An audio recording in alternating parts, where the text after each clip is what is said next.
Oh, hey, man. Hey, what's up? So I was just playing around and came up with this pretty cool riff. I think, Oh, really? I think you'd like to hear. Yeah, man. I wrote some lyrics. You want to see if we can? Let's try and put it together. All right. Here we go. Yeah.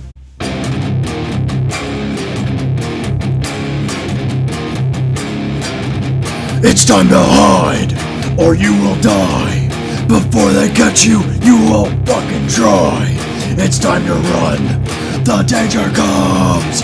I am a monster. What have I done? I can't shake this feeling. What has this done to me? That's all I got. I like it. Yeah, man. I think we should do it. All right. Hey everybody, welcome back to Ron&Don Reviews. Today we're going to be talking about the 7th studio album from metal legends at this point because they're so big, Five Finger Death Punch and Justice for None, which is a play on words to Metallica's And Justice for All. Yep. 7 albums. That's a lot of music and a lot of time playing music. Yes, so listen, here's the deal with Five Finger Death Punch to me. Their first 3 albums were kick-ass. I really enjoyed their first album, The Way of the Fist. Had a lot of good songs, had a lot of potential, a lot of creative riffs, a lot of good hooks, and some good performances. Yes. Their second album had even more, and more of an emotional side too, rather than the angry side. But then they had American Capitalist, which kind of had the playful side, you know, with the pride and the funny joke, but also with Coming Down and Remember Everything, which were some compelling ballads. Yes.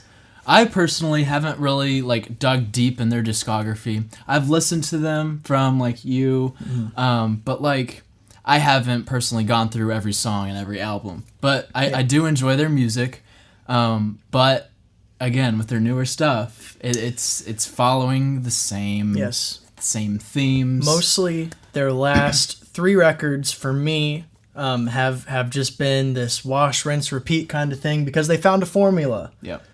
Basically, with Under and Over It from American Capitalist, that's every album after that. There's a few cool songs here and there, but mostly what you're gonna get is just that song over and over. But let's see if that's the case with this one. We're doing the Deluxe album, by the way, because, I use Apple Music, and that's the only one that's on there. They don't have the actual one on there, which is weird. It's strange. We start off with the first track, Trouble. Yeah, so this track was actually on their greatest hits, which usually bands do before they're about to stop being a band, but they just did it, and they put it on there as a single. But on here, it's the first track on the album, so...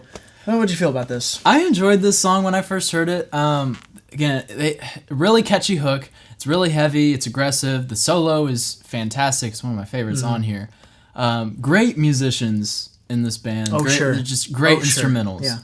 But this is one of my favorites on here. But he does really good with catchy hooks, catchy melodies. Again, they've got that formula, and this song is it's not straying away from it. It's what you've heard before. Yeah. I don't know. I guess it's a strong start. Yeah, that's what I was gonna say. It's a nice start to the album. But yeah, nothing new. And then you get to Fake. This song, the first song on the actual album, by the way, is Fake because they didn't put Trouble on the actual one. The song, I hate it. I hate this song. I don't like this at all. I don't like it. Look, I don't have a problem with simple lyrics, say, but these are just so darn dumb. These are dumb. Five Finger Death Punch is kind of known for their aggressive, angry music, right? And his really raspy growl voice, yes. Yeah. But this is so overboard. It's over the top. It's not needed. We get it. You're angry. And we've heard you be angry for 6 albums before this, but this chorus, these lyrics, I can't take you seriously with these. And I don't know. And the instrumental's nothing special either. No, it's really not. And it follows the same structure as the last song, So then you get Top of the World and Sham Pain, which are just 2 more of the same songs. Yeah, not very memorable, nothing standing out. Same structure. Yeah. And then you get to the first cover, which we know by now since War is the Answer, you got to have a cover song on every Five Finger Death Punch record. Yeah. And this one is Kenny Wayne Shepherd. So I had never heard this song before. Neither have I. But I mean, it's a fine cover. I enjoyed it. It was a good listen. It was nice. Yeah, I think if they play this live, it'll get the crowd going, which is what they want. So yeah, it was very well done. Yeah. Then you get to Fire in the Hole, which I enjoyed this track to an extent. Yeah. It has some enjoyable moments, but overall, I mean, it's still nothing special. You got the same structure with this one. Yeah. And then they love playing the muted open chord. They love that in every one of their riffs. And it's so used. It's a catchy song. It's heavy. It's Five Finger Death Punch. Yeah. And the solo on this one actually felt a little new to me, a little more creative than the others have been in the past. So I liked that. Then you get to the first ballad, which they are also known for. They're huge power ballads. Battleborn, Coming Down, Remember Everything. This is the first, but with more piano. Yep. I enjoyed this song a lot when I first heard it. The lyrics are kind of cliche, but it's catchy. It's kind of emotional. It's an emotional song, but like the part that really stuck with me was instead of doing like an electric solo, it was more acoustic guitar, and he added acoustic solo in it, which that was great. I was surprised. I really like how that, because they were losing me. Like with this track, they were like I didn't have much, but then they just reeled me in with that acoustic solo, and I really like how they added that in there. Changed it up a bit. I wasn't expecting it, to be honest. Yeah. So the first ballad, for me, kind of a success. And then we get to It Doesn't Matter, which more of the same. More heavy guitar. Just the only thing that I felt about this track was that I've heard this before. I've heard this riff before. Then we get to the second ballad, When the Seasons Change, which, there's just not much to it. It's just another ballad, honestly. And then you get to Stuck in My Ways, which it's got more of the same stuff. Every song before this has had the same structure, and this one's no different. But what is different is Ivan Moody's vocals on this are a lot stronger, I think, than in any other song on this album. Then you get to Rock Bottom, which has the second dumbest lyrics in the album, on the album. If you don't like it, then you just fucking die or something. The songwriting is not their forte here. No. But what I do like and appreciate about this track is the riff and the drums clashing, and how different this one sounds, how much heavier this one sounds than the other songs on the album. I really appreciate that. But the song itself is nothing special. Yeah, the drums, the production on the drums definitely stand out on this one. Yeah, definitely. So loud. Oh, it's so good. Yeah. And then you have the second cover on the album, Gone Away by The Offspring.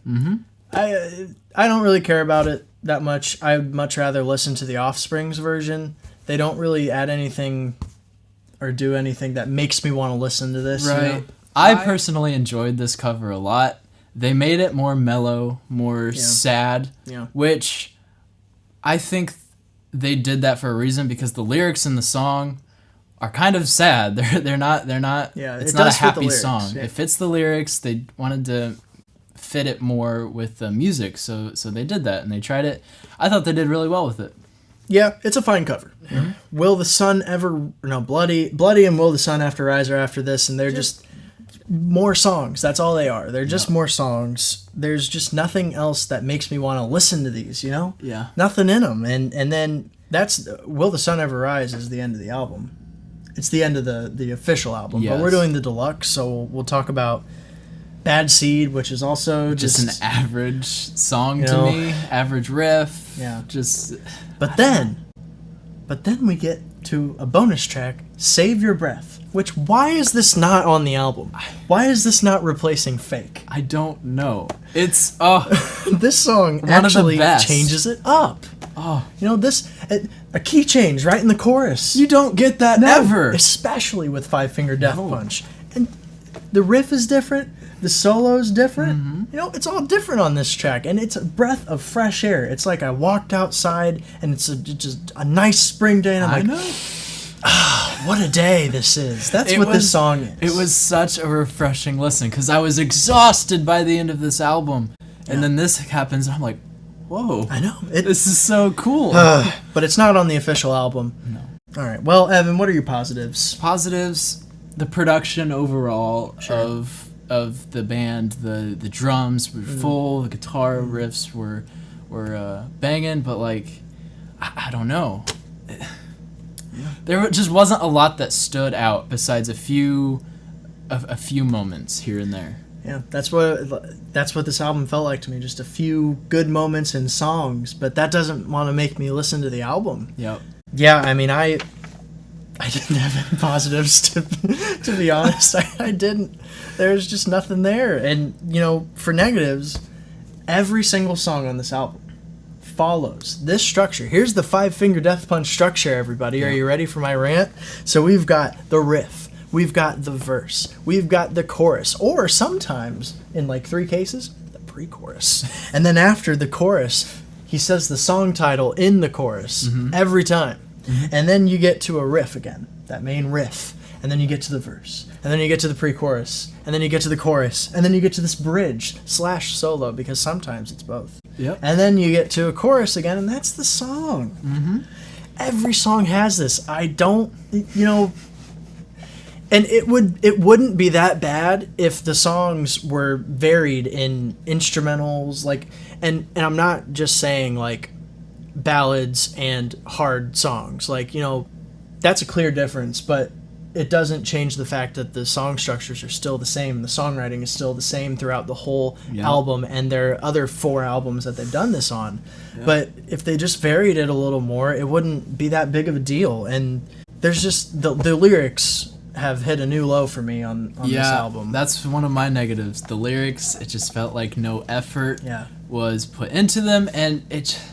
Because, like what you were saying, it's like he's talking about the same things from his other albums. Yes. Nothing has changed. And it's like, to me, like, you'd think, okay, I'm going through this season of life, and I'm going to write about it, and I'm going to learn from this and move on and write something new, and how I've, like, overcome it or something. But, like, it's like he's writing the same thing, and he's not wanting to move past that. Yeah. I don't know. I don't know. It's just, this sounds like their other stuff. Like, nothing about this album makes me want to say, I'm gonna listen to And Justice for None today. What? That rhymed. I may say I want to listen to this one song on this album today, but I don't know. I'm not gonna. Like, no. It just makes me just want to listen to more of their earlier albums, and not in a Breaking Benjamin kind of way where it's just like, the songs aren't bad, but these songs, they're not, I don't know, to me they're not good. Each album that 5-Finger Death Punch releases, I am anticipating, because I feel there's something there. There's something there. They're instrumentally, they're so talented. They're so talented. They can do so much. But it's just everything feels so uninspired. I know. What are you going to give this album, Evan? I'm going to give this a C-. C-, yeah. Yeah. What about you? Well, I'd probably give it a D+. D+, you know, I'm not gonna give it like anything lower, but like this is to me, this is their worst album that they've put out. Yeah. So what do you guys think? Do you agree with us? Do you agree with Brandon more? With me more? If you completely disagree with us, please let us know in the comments below. Yeah. Catch us next time. Thanks for watching.